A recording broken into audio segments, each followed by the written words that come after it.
Welcome to Chulbul TV وی۔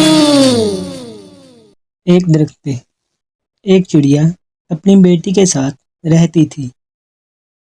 ان کا درخت سڑک کے کنارے پر تھا۔ وہ بہت اچھی زندگی گزار رہی تھی۔ ایک دن چڑیا کو سڑک پر کچھ لوگ آتے نظر آئے۔ وہ چڑیا پکڑنے والے تھے۔ اس سے پہلے کہ چڑیا کچھ کرتی، چڑیا پکڑنے والے نے گلیل سے نشانہ لگایا اور چڑیا زمین پر آ گری۔ جب چڑیا کو ہوش آیا تو اس نے دیکھا، پہلے تو اسے بہت حیرانی ہوئی کہ وہ کہاں ہے۔ پھر اس نے اپنے پاس اپنے بچے کو پایا۔ اس نے ادھر ادھر دیکھا تو اور پرندے بھی قید ہیں۔ اس کے بچے نے اپنی ماں سے پوچھا، ماں ہم کہاں ہیں؟ تو اس کی ماں نے کہا، ہم بھی ان بد نصیبوں میں شامل ہو گئے ہیں جو ہمارے پاس پنجروں میں بند ہیں۔ پھر اس کے بچے نے کہا، ماں ہم کو یہاں کون لے کے آیا؟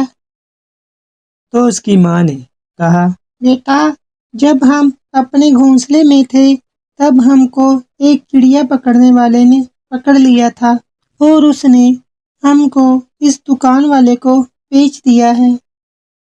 پھر وہ دونوں مایوس ہو کر بیٹھ گئے۔ ان کی تو بھوک پیاس بھی ختم ہو گئی اور ہوتی بھی کیوں نہ۔ آزاد زندگی کی جگہ ان کو ایک قید بھری زندگی ملی۔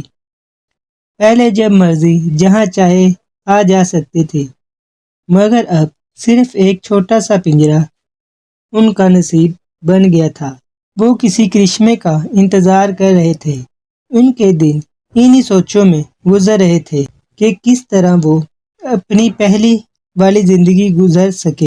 جیسے پہلے آزاد تھے ویسے ہی اب دوبارہ ہو جائیں۔ اسی طرح ان کے دن گزرتے رہے۔ ایک دن اس دکان والے کے پاس ایک آدمی آیا۔ اس کے ساتھ ایک بچہ بھی تھا۔ وہ بچہ سارے پرندے دیکھتا ہوا ان کے پنجرے کے پاس آیا۔ اس بچے نے دیکھا کہ چڑیا اور اس کا بچہ بہت مایوس ہیں۔ اس بچے نے اپنے باپ سے کہا، آپ مجھے یہ دو پرندے دلوا دو۔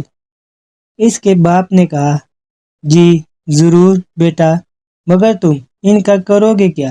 اس بچے نے کہا، میں ان کو اپنے گھر لے جاؤں گا اور وہاں آزاد کر دوں گا۔ اس کا باپ اپنے بیٹے کی بات سن کر بہت خوش ہوا اور اس کو دونوں پرندے خرید دیے۔ بچہ اپنے باپ کے ساتھ اپنے گھر آ گیا۔ اس نے اپنے باغیچے میں جا کر ان دونوں چڑیوں کو آزاد کر دیا۔ اس چڑیا نے اپنے بچے سے کہا، ہم کسی اور جگہ جانے کی بجائے یہاں پر ہی گھونسلہ بنا لیتے ہیں۔ ہم کو اس جگہ سے اچھی اور کوئی جگہ نہیں ملے گی۔ اس بچے نے نہ صرف ہم کو وہاں سے لے کر آیا بلکہ ہم کو آزاد بھی کر دیا۔ پھر اس چڑیا نے اس کے باغیچے میں اپنا گھونسلہ بنا لیا۔ وہ بچہ روز ان دونوں کو دانہ ڈالتا اور اپنی اسی نیکی پر بہت خوش ہوتا۔